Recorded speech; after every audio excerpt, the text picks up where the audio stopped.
O livro de Jonas, uma história subversiva sobre um profeta rebelde que odeia a Deus por amar os seus inimigos. Jonas é diferente dos profetas do Antigo Testamento porque, tipicamente, eles são coleções das palavras de Deus que foram faladas através do profeta. Mas este livro não se concentra nas palavras do profeta. Pelo contrário, é uma história sobre um profeta realmente mau e desagradável.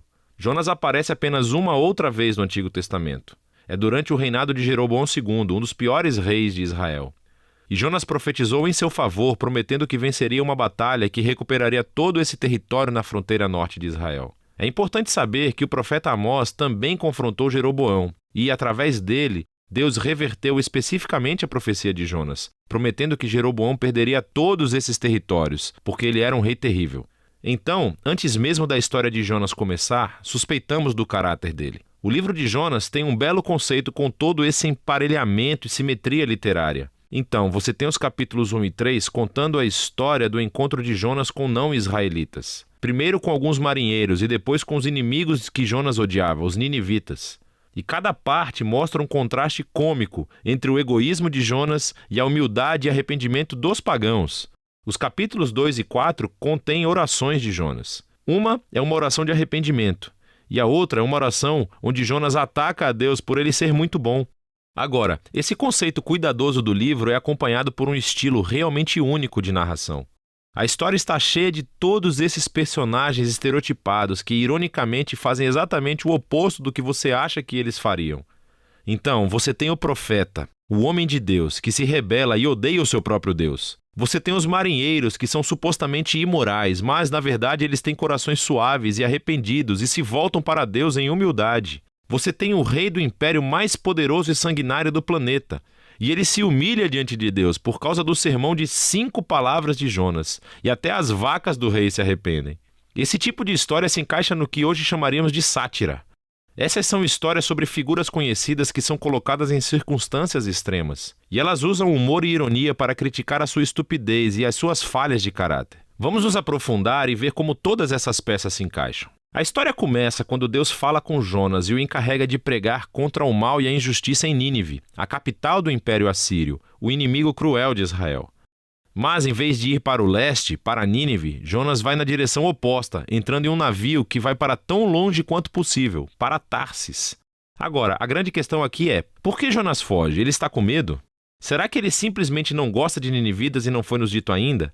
Então, o homem de Deus tenta fugir de Deus. E ele embarca em um navio cheio de marinheiros pagãos, e entra no casco do navio e adormece. Então Deus envia uma enorme tempestade para acordar o seu profeta, enquanto, ironicamente, os marinheiros no convés estão bem atentos para tudo o que está acontecendo. E eles conseguem discernir que há um poder divino em ação aqui. Então eles lançam os dados e descobrem que Jonas é o culpado. Então eles pediram a Jonas que se explicasse. Jonas falou um monte de bobagens religiosas. Ele diz, sim, sou hebreu e adoro o Senhor, o Deus que fez o mar e a terra seca. Esse cara deve estar brincando, não é mesmo? Deus fez o mar e a terra seca e Jonas é burro o suficiente para fugir desse Deus escondendo-se dentro de um barco? E quando os marinheiros perguntaram a Jonas o que eles deveriam fazer, ele diz, podem me matar, certo, me atirem ao mar. O que parece meio nobre no princípio, até que você percebe que isso era, na verdade, uma atitude completamente egoísta. Quer dizer, que melhor maneira de evitar ir a Nínive? Então ele coloca o seu sangue nas mãos de marinheiros inocentes, tentando forçá-los a matá-lo. Eles estão relutantes, é claro, e se arrependem diante de Deus, mesmo quando o atiram ao mar. A tempestade desaparece, e eles acabam temendo o Deus de Israel. E, ao contrário de Jonas, eles realmente adoram a Deus. Mas Deus frustra os planos de Jonas de escapar de Nínive. À medida que Jonas afunda, Deus providencia um túmulo molhado e estranho para ele. O estômago de um peixe grande. Agora, é claro, em circunstâncias normais, isso seria a morte certa. Mas nessa história, tudo está de cabeça para baixo. E assim, a morte submarina de Jonas se torna na sua passagem de volta à vida. Apertado no estômago dessa besta, Jonas profere uma oração, onde ele nunca pede perdão, mas agradece a Deus por não abandoná-lo. E ele promete que obedecerá a Deus daí para diante, não importa o que aconteça. E a resposta de Deus é bastante cômica. A baleia vomita Jonas de volta à terra firme. Então, mais uma vez, Deus manda Jonas ir pregar em Nínive, e Jonas obedece. Dizem-nos que Nínive era uma cidade gigantesca, levaria dias para percorrê-la. Então Jonas chega, e aqui está a sua mensagem. Dentro de 40 dias, Nínive será subvertida. São 5 palavras em hebraico. Seu sermão é bem curto e também estranho. Quer dizer, olha o que ele está falando. Não há menção do que os ninivitas fizeram de errado ou do que deveriam fazer para responder. Não há menção de quem pode destruí-los e, mais notavelmente, não há menção de Deus. O que está acontecendo aqui? Será que Jonas intencionalmente forneceu o mínimo de informação? É como se ele estivesse tentando sabotar a sua própria mensagem ou garantir a destruição de Nínive. Simplesmente não há qualquer esforço por parte de Jonas aqui. Quaisquer que sejam seus motivos, o plano não funciona. Porque tão logo ele profere esse sermão de 5 palavras, o rei de Nínive, toda a cidade, incluindo todas as suas vacas, se arrepende, com tristeza e pesar. Então, pela segunda vez, esses pagãos malvados se mostram mais receptivos do que o próprio profeta de Deus. Então Deus perdoa os ninivitas e não destrói a cidade. Ora, aqui está a parte brilhante da história. A última palavra do sermão curto de Jonas, subvertido, significa exatamente isso, virado. E pode se referir a uma cidade sendo derrubada ou destruída, como Sodoma ou Gomorra. Mas também pode ser usado para falar de algo que é transformado, como invertido e transformado na direção oposta.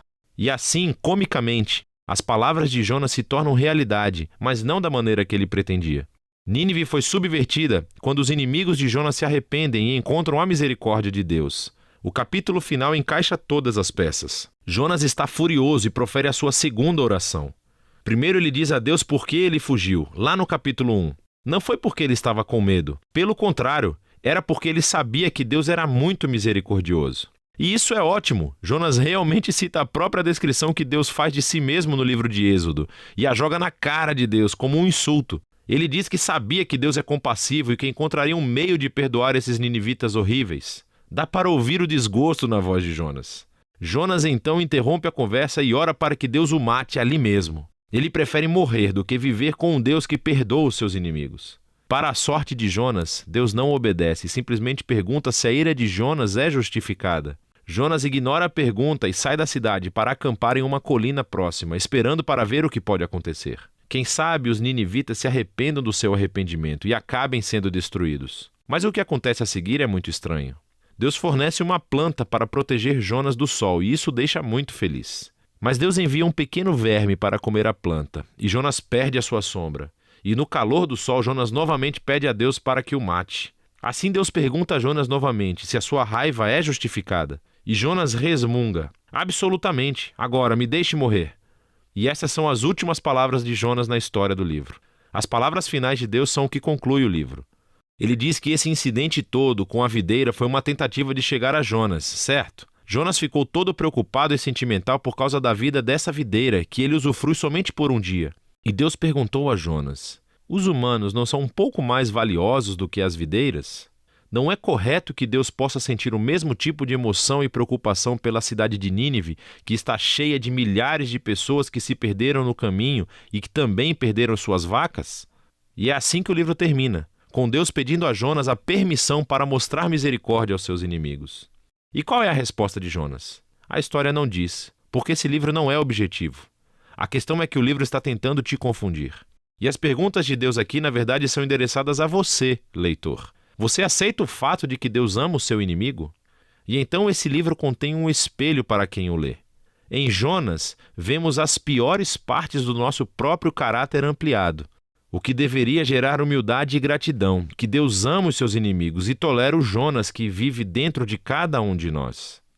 E então essa estranha história se torna realmente uma mensagem de boas novas sobre o tamanho da misericórdia de Deus e se apresenta como um desafio central na nossa própria vida. E esse é o livro de Jonas.